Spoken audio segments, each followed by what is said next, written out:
Allez, quand tu veux, on y va. Alors, bonjour Jacques-Christian Roy, j'espère que tu vas bien depuis ton Bonjour Sophia. phare de Biarritz. Oui, bonjour Sophia, bonjour les amis, salut vos âmes, ça veut dire sauver vos âmes, je vous rappelle, une piqûre de rappel, au passage ça ne fait pas de mal. Alors Sophia, qu'est-ce que tu as reçu comme question? Eh bien, des questions, j'en ai reçu beaucoup, donc après il faut faire un petit peu le tri, et puis il faut qu'une question ne soit pas juste une réponse, mais puisse apporter un débat, en tout cas une thématique, que je propose aujourd'hui, Jacques, si tu veux bien, qui est: est-ce que l'idéalisme pousse-t-il à la désillusion? Est-ce que l'idéalisme pousse à la désillusion? C'est ça. Oui, bon, eh bien, je dirais que quand on est dans l'illusion, on est obligatoirement des prisonniers quelque part. Et les prisonniers de l'illusion sont ceux qui cherchent un idéal à l'extérieur d'eux-mêmes. Et là, on retrouve très vite la compréhension que, en fin de compte, nous sommes ce que nous recherchons. Cela veut dire que beaucoup d'êtres sont dans des recherches à l'extérieur d'eux-mêmes.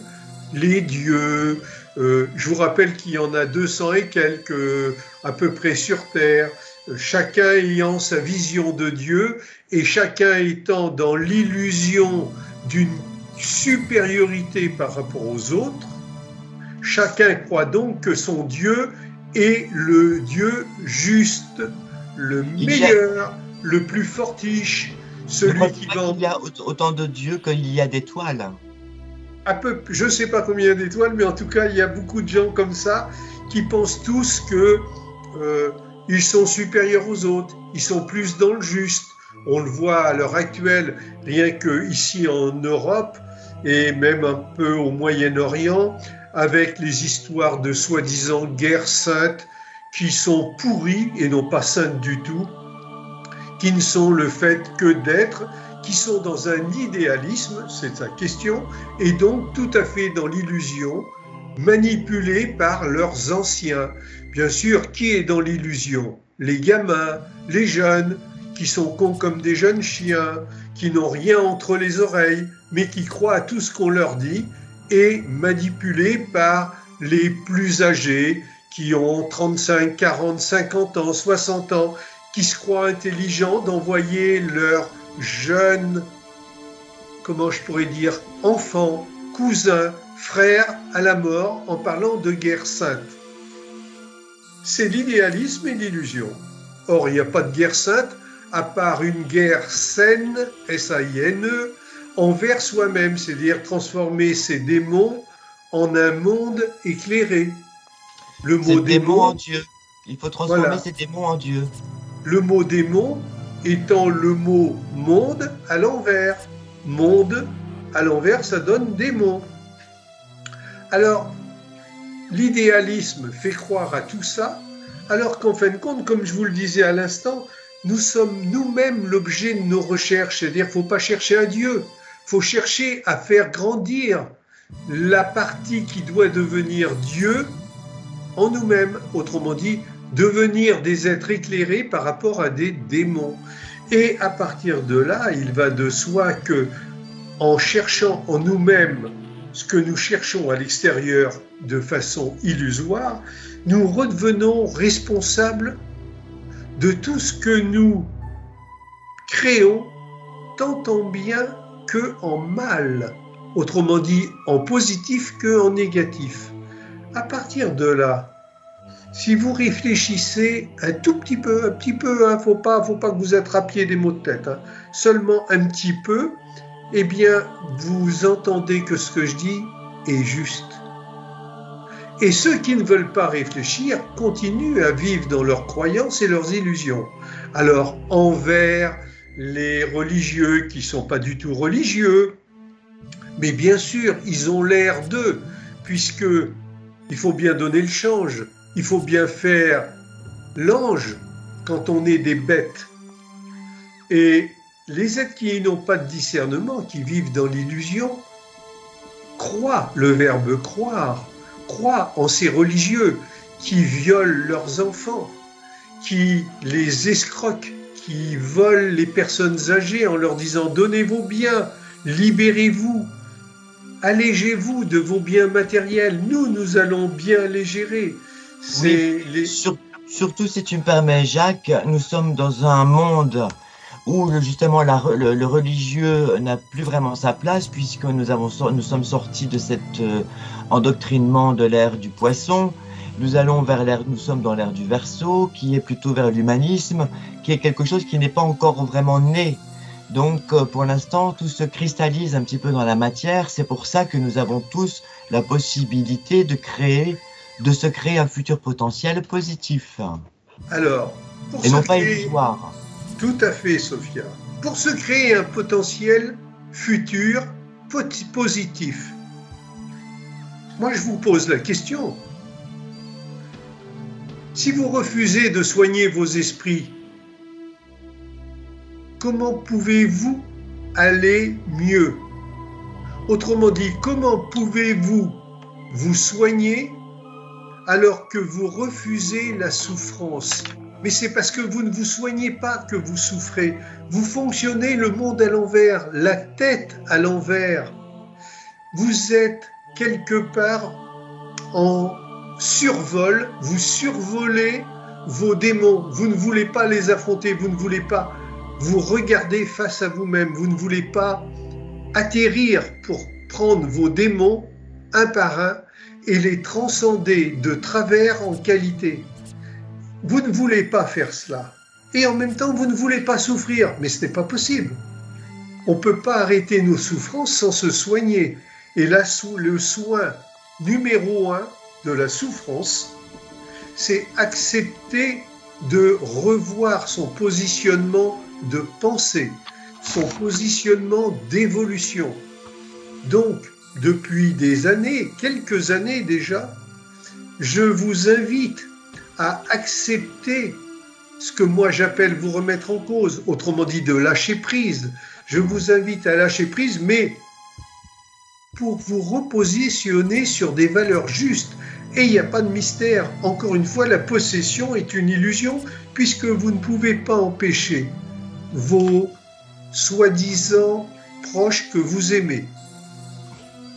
Vos soi-disant proches que vous aimez. Vous ne pouvez pas les empêcher d'être souffrants, malades, voire de décéder. Donc vous vous prenez pour qui en fin de compte? Pour des êtres qui sont prêts à aider les autres? Mais pour aider les autres, faudrait-il que vous soyez prêts à vous aider vous-même?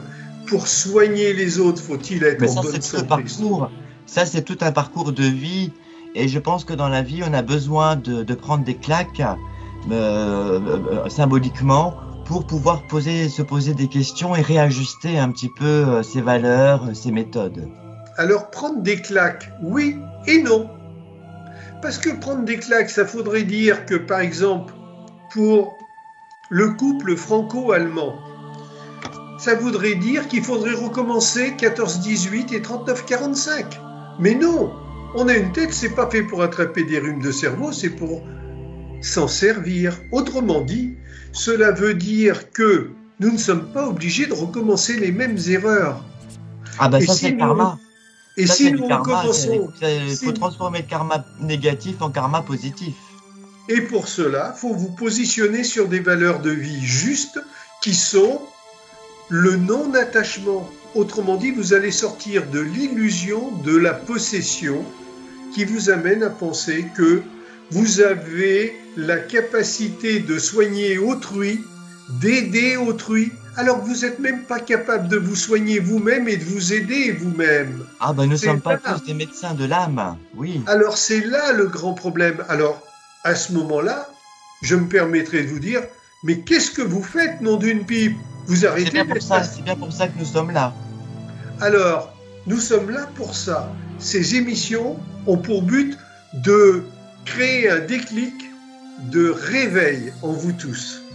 Ensuite, si vous suivez ces émissions parce que vous les trouvez justes, là, petit à petit, nous allons vous réinvestir dans une force qui est en vous. Nous allons vous réinvestir dans vos forces que vous ignorez, qui en fin de compte sont là à l'état latent, qui sont, comme par hasard, ce que vous appelez la foi en vous-même, pas en des êtres extérieurs. Mais oui, c'est-à-dire qu'on va transformer notre côté brebis-mouton. Là, on n'a plus besoin vraiment d'un berger, on doit devenir notre propre berger de lumière. Exactement. Vous devez redevenir Léo. À l'inverse, en complément, Léo va devenir Léon. Et à l'inverse, Léon, c'est Noël. Autrement dit, vous allez commencer à vous faire des cadeaux à vous-même. Mais pas des cadeaux matériels, des cadeaux de reconstruction des âmes que vous êtes dans les corps que vous habitez.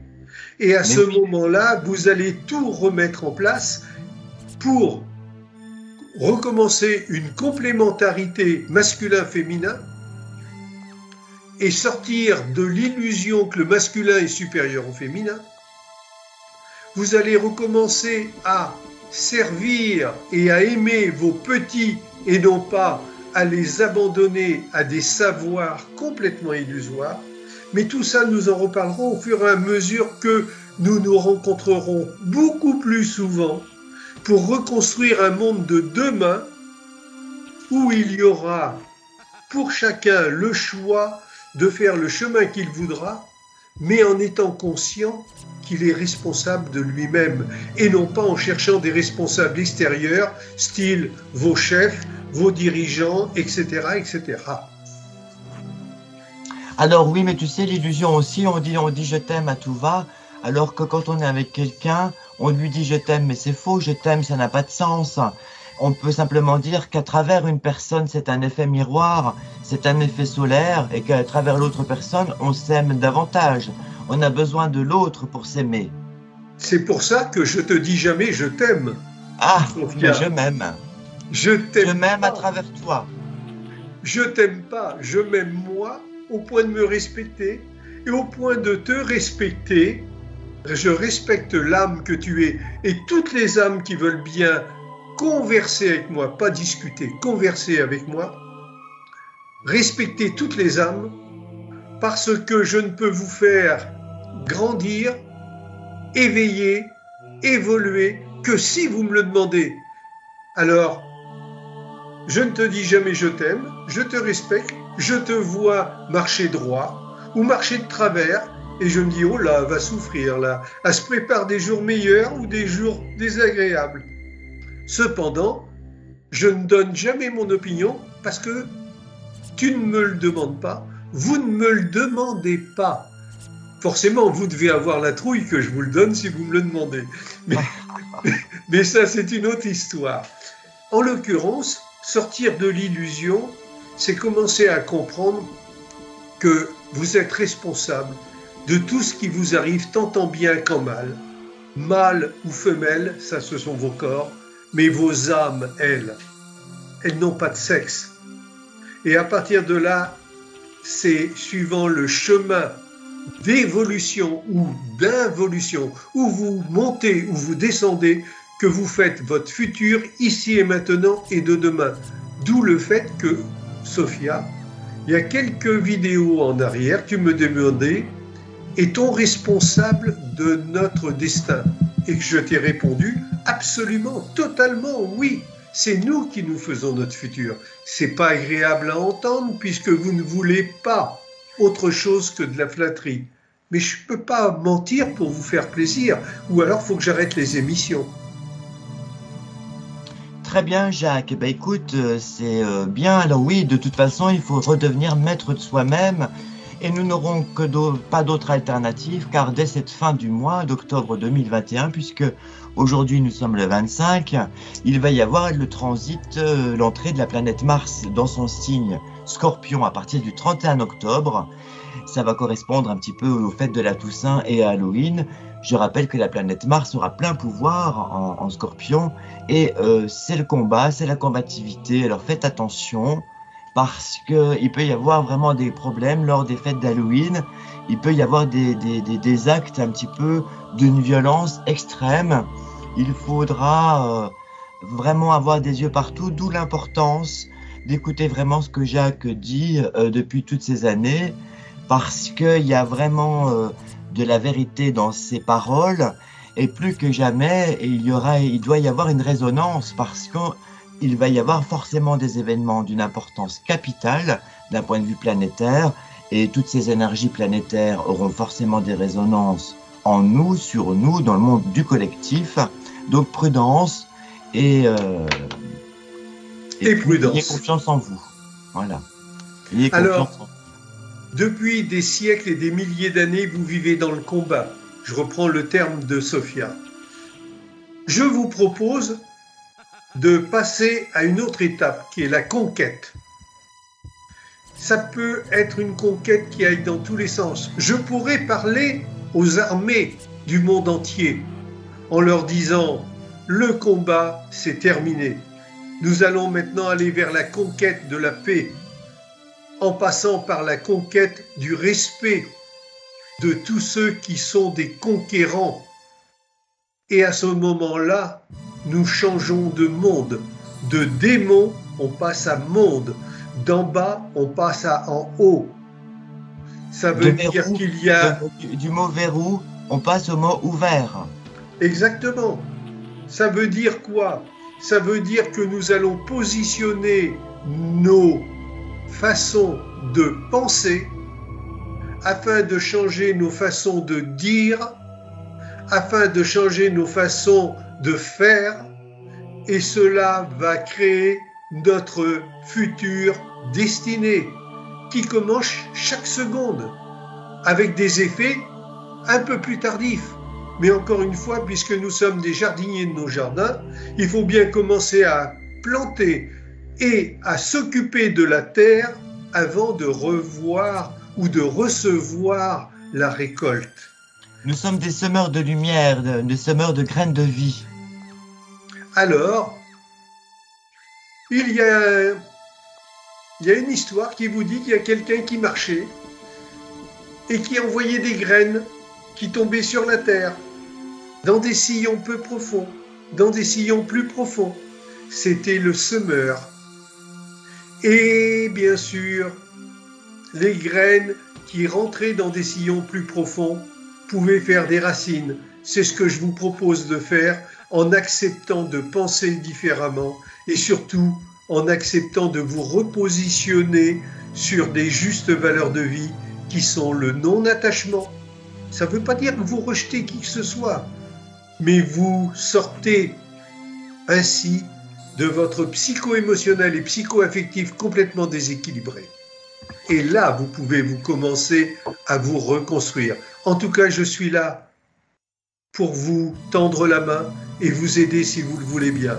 J'essaye de réveiller la lumière qui est en vous, qui vous attend si faiblarde depuis si longtemps, si puissante pour le futur, qui commence ici et maintenant. Sur ce, je vous salue les âmes. Merci Jacques, Christian Roy, merci à tous nos amis internautes qui nous suivent. N'hésitez pas à mettre un pouce si vous avez aimé ou encore à s'abonner à nos chaînes respectives, à Jacques Christian Roy ou à moi-même. Merci, ce fut un plaisir. Et puis on se dit à bientôt.